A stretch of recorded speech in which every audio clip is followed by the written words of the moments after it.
असलामुअलैकुम वीरो ते भराओ की हाल है, ठीक हो? तुस ठीक ने?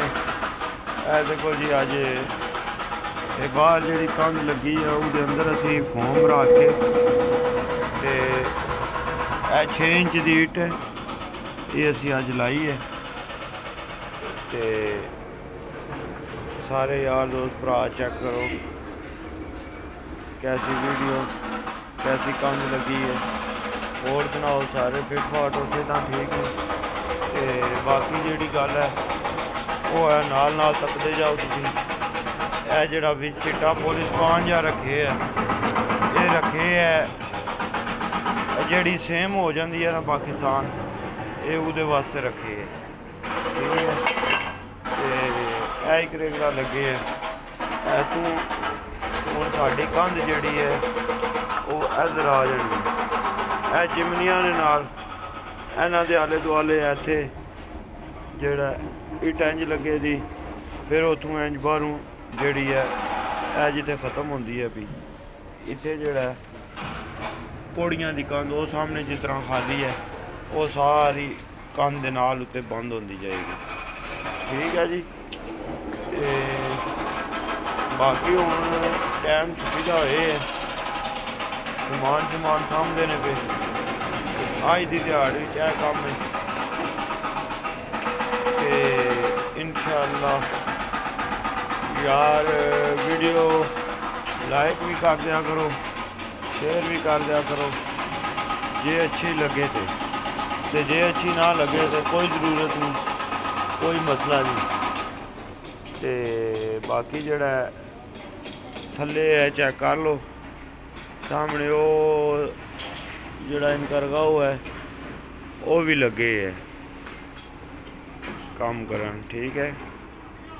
तो बाकी इंशाअल्लाह सुबह जड़ा इनू मुकम्मल करा दे, इतों ए नाल इत्थे तक आवे दी, इतों फिर उतां जान जे दी तोड़ उत्थे तक ठीक है। एक 54 जगह रखनी मगर एक 54 जगह नहीं रखन हुई, क्यों कि ये जी इट लवांदा ना पिया इट जी है ये है तकरीबन 6.25 दी। ते जी साढ़े को जगह बनती भी जे 154 तो रखिए तो ये ईट जी है साड़ी 2 सेंटी बाहर आ जाए।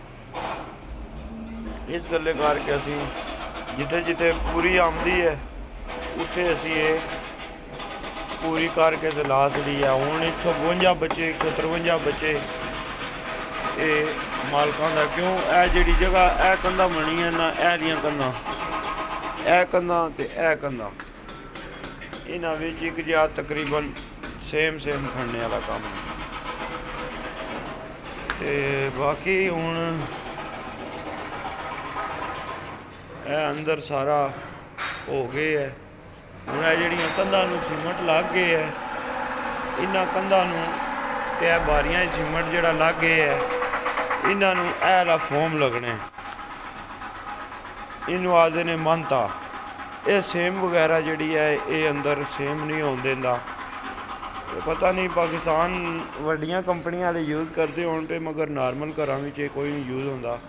जी डबल कंध बने दी ना हूँ सीमेंट लगा ये उत्ते लगे दा, फिर ये तो बाद इतने पलादूर लग जाएगी, ठीक है जी।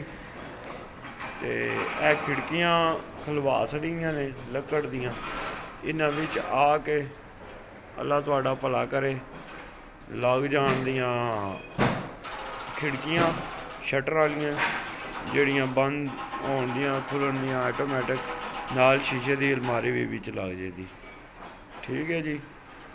तो बाकी सब ओके दी रिपोर्ट है। ए तक लो सारा पहाड़ी एरिया है, वो सामने भी काम वाले खलोते ने, सामने स्विमिंग पूल बनता है पिया, ठीक हो गया जी। तो अज वास्ते इतना ही बहुत है, फिर वीडियो बड़ी लम्मी हो जाती है यारो दोस्तों भराओ, ठीक है। अल्लाह सोने दे वाले जिंदगी दी, तो इंशाअल्लाह अगली वीडियो मुलाकात होगी। ओके, रब रखा।